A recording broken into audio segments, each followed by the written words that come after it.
Hi, good afternoon. Welcome to the Business Spotlight series in Harrogate. I'm with Cam Brown from Turning Point Brewery. How you doing, Cam? I'm very well, Mike. How are you? Yeah, really good. Thank you. Thank you very much for joining us today and being open to sharing your experiences as a business owner. So let's get straight in, find out a little bit more about who you are, what you do, how long you've been doing it for, please, Cam. Absolutely, yeah. So my name's Cameron. I'm the co-owner of Turning Point Brewing Company. We're a small brewery based in Knaresborough, North Yorkshire. We started making beer just over 8 years ago, or thereabouts. Yeah, it was around about this time, 2017. Yeah. And yeah, basically, I tried a few nice beers while I was a student at the University of York, and then woke up a decade later, and I'm talking to you. And yeah, Brilliant. we're still classed as a microbrewery, though we've grown quite a lot in those 8 years. Um, we're now a team of around about 13 people across a couple of different businesses that we've got. We make the kind of beer that we love to drink, Yeah. try and keep it as fun as we can, and yeah, just here to enjoy every second of it as long as we can do. Nice. A proper craft brewery. That's it. So, yeah, you mentioned the 10-year gap between trying some beer as a student in York and then setting up the brewery. What made you eventually set up the brewery? So yeah, while I was a student, I ended up taking a pub job, and I loved it so much because it was like a whole new world of beer that I'd not previously seen. I thought it was just the big names, and there's a whole there are thousands of microbreweries making incredible beers, from people making beer in their shed through to up and coming craft breweries that are now in supermarkets up and down the country, which wasn't the case Yeah, yeah. over a decade ago. And it just felt like a real creative melting pot and a lot of fun and a social thing to do for work. And I loved working at that pub so much. My friends, I kept talking about it all the time. My friends bought me a homebrew kit for my birthday, and the rest is history.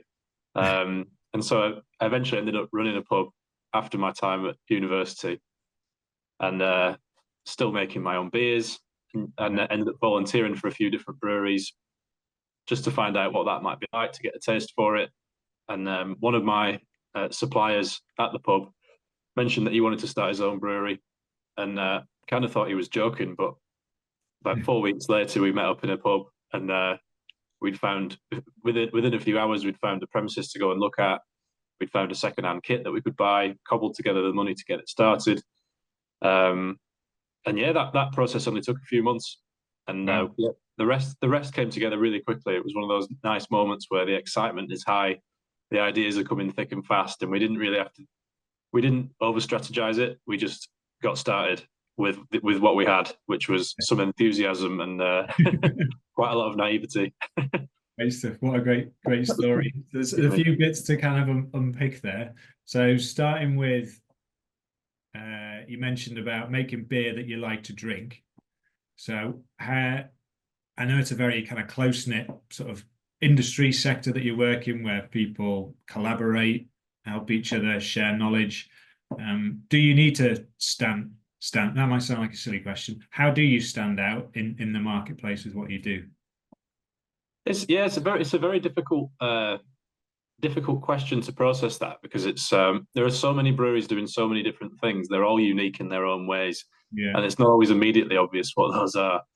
And I think probably what makes our business, our brewery, unique is just its the randomness with which it was put together, and Yeah. how we go about it. So almost everyone that works here is is beer first, if that makes sense. Um, Totally. Yeah. so very very few of our staff have ever applied for a job, and they've come from a different industry. They've usually sort of organically Hmm. started within that, if that makes sense. Yeah. So we're homegrown beer fans that have all found a way to turn that into our jobs.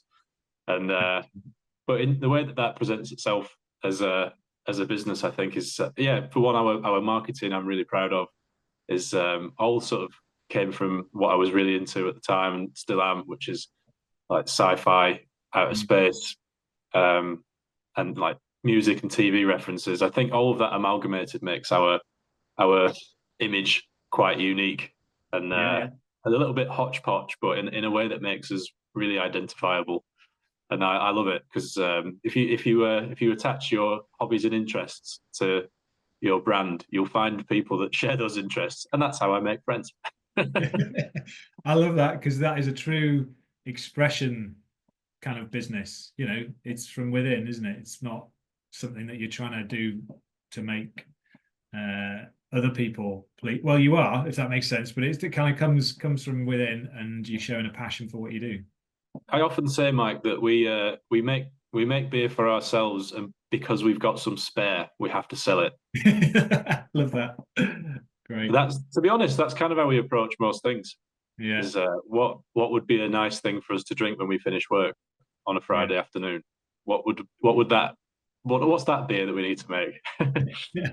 And I like that. we're still in a really nice position where we're a fully independent business. I have a business partner, Aaron. He works here full time as well, Mhm. and yeah, our priorities are always about the team and the product that we make. Um, and that's kind of it. We don't overcomplicate it. We haven't got particularly like lofty growth goals or anything like that. We're just happy to sort of see what comes our way, see what takes our interest as and when it does. Yeah, Great. it's a nice way to run a business. It keeps it when you know what your priorities are. It's fairly straightforward to know what to do each day. Yeah, it sounds like you have a lot of clarity based on that kind of self-confidence, really, of expression of what you guys are about and what you're looking to do, which, you know, not a lot of people necessarily have in business because they're always looking at what other people are doing and how to be the next big thing, or as you say, maybe have lofty goals and ambitions that they're not quite achieving and feel inferior to, perhaps. So it's coming across in terms of the type of business. You got any jobs? I might want to work there. But how has, because you know, we all know in business and in life is full of ups and downs. It's never a kind of a straightforward path. What's your business journey been like? If there's one word you could describe it, and sort of maybe expand from there. Especially, I know in the sector that you operate in with the pandemic and Brexit and all these things, that cost of living or the cost of goods and supplies been through the roof. How's that been for you? When we were looking at setting up our business, we were repeatedly by other people told that it was a bad idea, which makes me feel like it's a good idea usually. And at that time when we first started, yeah, there were something 100 breweries a year up there, something like this, and it was growing faster than anyone could really reconcile what was going on. And yeah, a lot of people, which possibly later find this to be a little bit of a gatekeeping thing. Maybe was saying, "Oh, there are too many breweries. Don't open a brewery. There are definitely too many." And as we well know, after we started and continues to do so, that there are new breweries opening all the time. The industry's growing, and so we didn't listen to that too much. And I'm glad we're here talking about it. So yeah, our first couple of years were brilliant, really nice. So we set up our business not in Harrogate, but in a town called Kirby Moorside, just north of Malton.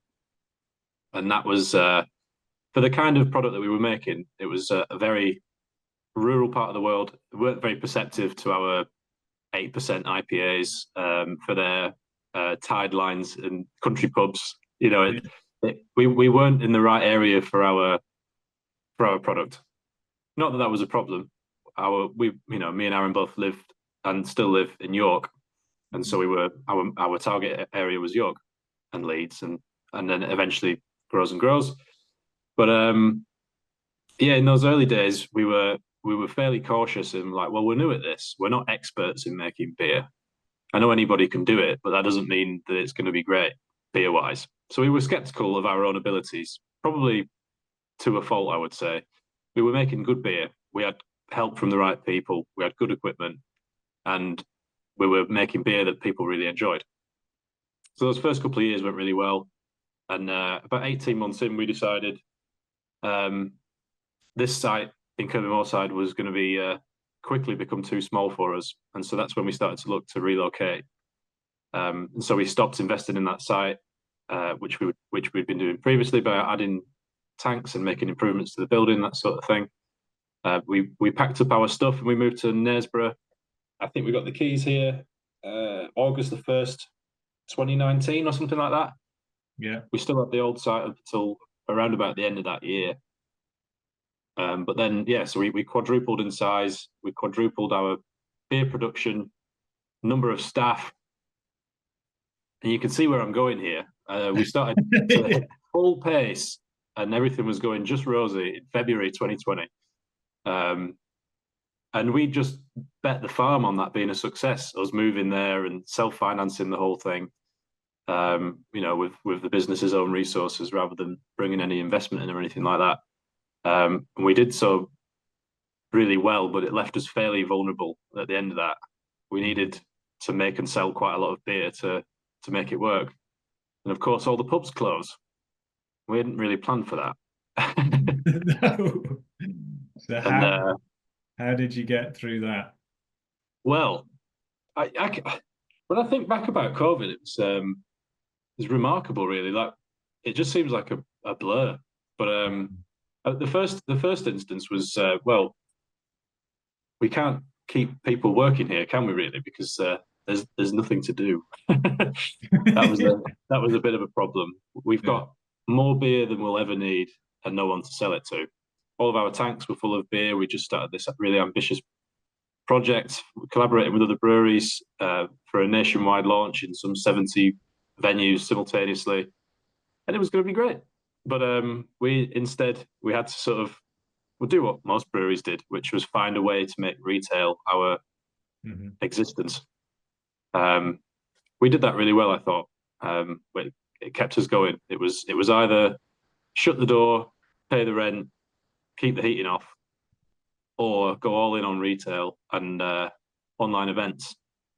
And so we basically transformed our entire business into how many mini kegs of beer can you fit into a hatchback car and deliver it same day service within a 50-mile perimeter of Harrogate. And we became very good at this. I know the streets of York, Harrogate, Leeds, and Sheffield all too well. But the good thing about that was we basically used the beer that we were selling as a ticket to an event. If you buy some beer, come along to the thing, you'll get a link to the Zoom meeting in your box, depending on which week it is. And then we'll stay up on a Friday till 4 o'clock in the morning and drink beer until the last person on the Zoom call decides it's home time. Awesome. And that was an awful lot of fun. Yeah. And one of the problems that we thought we'd have with COVID was that because we didn't have a local audience, we didn't have that local support in place because we were so new to the area. Yeah. How would we convince people to rally around us to keep the local brewery going if we've only been there for 6 weeks? But it was remarkable, really. People need beer, especially when you're locked in your house and you don't have to go to work tomorrow, right? So people found us rather than the other way around. Excellent. Like searching for suppliers. Yeah. And these online events were an absolute, it was a hoot. It was brilliant.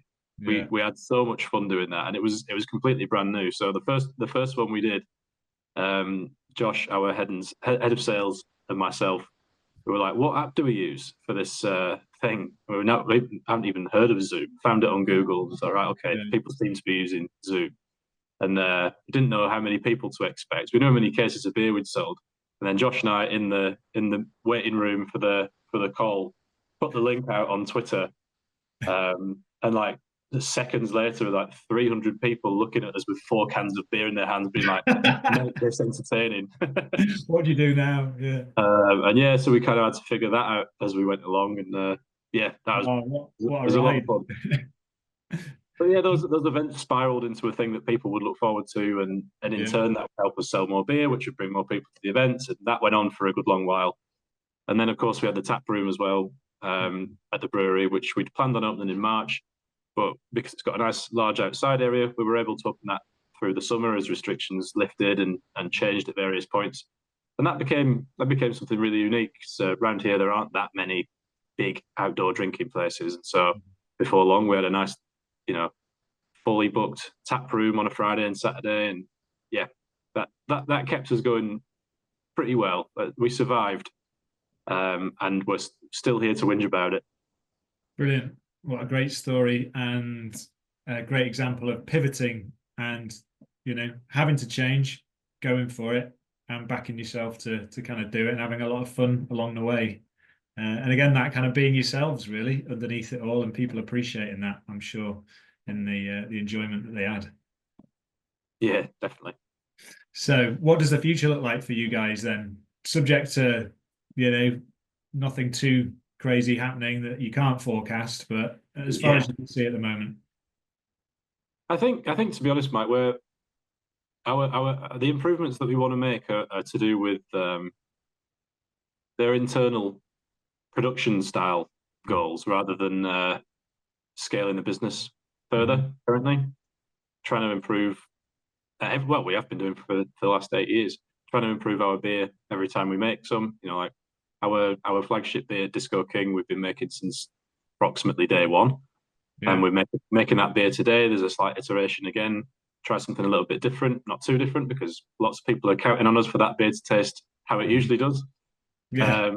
And that, yeah, we're fully focused on that. And you know, obviously beyond COVID, we've had nothing like that since. But the whole the cost of living, inflation, and the instability in our raw materials, and even some of our, you know, fixed costs are and have been for a few years now incredibly challenging. And I'm sure you'll hear this from other people with similar businesses to mine in all kinds of industries. But our, you know, the root of our product is agricultural. It's based on the price of barley, which is dependent on all sorts of factors. And the water, you know, the water is the only thing that's not gone up. But of course, now the water is going to go up. We hear this in the news. And our carbon dioxide went up 400% overnight about a year ago, which is Wow. incredible that that's even allowed to happen. So we're never we feel like we're never too far away from some drama. When we first started, it was Brexit. When we and beer duty, and then but then it was COVID, and now it's the cost of living thing. Yeah, and still Brexit. but but yeah, so there are enough. Yeah, it's a roundabout way of answering your question, but the challenges that are there mean that we can't really be too gung ho about expansion. I think that's how I feel about it anyway. I wouldn't want to just keep adding uh, numbers to the, you know, our production output and try and increase sales and members of staff.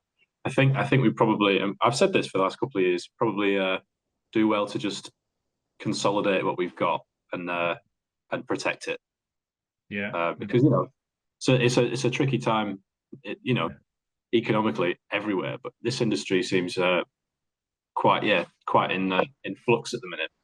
So yeah, we're just very happy to keep trying to make the best beers that we can make, find ways to make it fun, which we seem to be doing a good job of. We did a collaboration which came out last week with the pop punk band Bowling for Soup, which was Awesome. resulted in me and Josh going to their gig in Manchester, meet the guys, try the beer with them. Went to enjoyed the gig from the side of the stage, had an absolutely incredible day, and that's work. What I do. That's what it's all about, eh? That's opens a few doors for you to enjoy yourself. Yeah. Brilliant. So, with all that, I mean, it sounds like a sensible approach, as you say, with the way market conditions are and the volatility of things, and staying true to what you want to be doing. What out of all of this, what's the biggest lesson that you've learned to date, Cam? So in business, if there's one that you could pick. Biggest lesson today, yeah. I would say it's based on a success rather than a failure. Most lessons tend to be found by we've had to deal with this situation that we've either walked into or accidentally created. But I would say I can't overstate how important it is to be to start, if you're going to start a business solo, sure thing, great. But I would always, I would look back and think, how would I have possibly, or we would have possibly got through this if we didn't have an equal partner in the business? I think, yeah, having a 50-50 partner is very, very valuable, and probably, yeah. When I was a bit younger and I was thinking, oh, maybe I'll start my own business one day, I always thought it'd be a solo thing. But yeah, my biggest lesson is that I don't think this business would exist or be the same as it is in any capacity, or still here, if we weren't the two of us. Yeah, so I would definitely say having a great business partner that you can trust and be transparent with, and we really help each other out by being equal and opposite. I'm a bit more of a, I don't know, don't want to put myself in it here, but a bit more impulsive and sporadic. Yeah. And Aaron's more reaching out into the future, and he's usually a few weeks or months ahead of me in what he's thinking about, and I'm usually what's tomorrow. But we both bring widely different skills to what we do, and I can't imagine doing this without the skills that Aaron contributes, and hopefully he'd say the same. Brilliant. That's a good share, as you say, a complementary kind of partnership there, and the value that has. And there's obviously support, I suppose, as well, when you've been through running a business in the sector that you have through times as we've had recently. So what inspires you to do what you do? I could hazard a guess with some of the stuff that you say, but just to kind of cover it in your own words and directly answering the question, what is it that inspires you to keep on going and to get out of bed and make great beer? It's a good question, a very good question. First and foremost, the love of what we do is what keeps it interesting. If we weren't making something that we really, really loved, it would make the difficult times very difficult, and that chance of being like, shall we just knock this on the head, it gets a little bit easier and easier to start to say yes to that, doesn't it, when you don't love what you're doing. But yeah, the opportunities that we get from doing this, and the people that I've met, and the friends that I've got, are all from this world of people that love making and drinking beer, and I don't ever want it to stop. That's more than enough to get me out of bed in the morning. But I'd say what inspires me at the minute, and I've been thinking about this quite a lot recently, is my friends that run their own businesses, and just taking little bits of wisdom from them, and asking them questions, and just checking in, because everyone goes through their own version of imposter syndrome, or challenges at different times, and crisis of confidence, or whatever problems you might find yourself experiencing as a business owner. And some of my friends fairly young, same age as me, early 30s, all doing brilliant things. And yeah, if ever I'm a bit like, oh, this is hard, just pick up the phone to one of my friends that do something similar, and we're back in the room. Awesome. Get over the self-doubt. Peaks and troughs. What a great answer. So you said a great question, but that was a great answer to that question. So thank you for sharing that. So we're just going to summarize it, get to the end now. And if there's any latest news around what you're up to at Turning Point, feel free to share that, or feel free to share your website where you can buy this most amazing beer.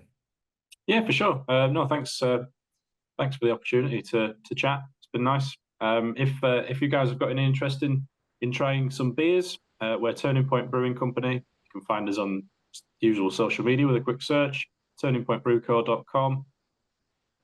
We've got a whole range of beers. You'll see some that maybe you'll recognise if you're from the area, from the local bars.